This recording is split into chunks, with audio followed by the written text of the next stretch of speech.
বঞ্চিতদের অধিকার তাদের হাতে তুলে না দেওয়া পর্যন্ত ওই সেবা আমরা গ্রহণ করব না। বাংলাদেশ জামাত ইসলামী থেকে যারা নির্বাচিত হবেন তারা সরকারের কোনো পথ অল্প মূল্যে গ্রহণ করবেন না ইনশাআল্লাহ।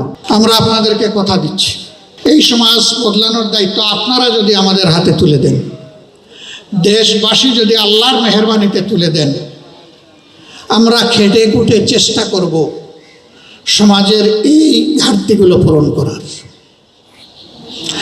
আমরা ইনশাআল্লাহ তেলা মাথায় তেল দেব না। তেলের অভাবে যার চামড়া ফেটে গেছে তার গায়ে একটু তেল মালিশ করার চেষ্টা করব ইনশাআল্লাহ। আমাদের prime subject those who are deprived people, বঞ্চিত মানুষগুলো হবে আমাদের অগ্রাধিকার ইনশাআল্লাহ। শুধু স্বাস্থ্যের ক্ষেত্রে নয়, শিক্ষা স্বাস্থ্য থেকে শুরু করে যতগুলা নাগরিক পরিষেবা আছে সকল পরিষেবায় বঞ্চিতরা অগ্রাধিকার পাবে ইনশাআল্লাহ।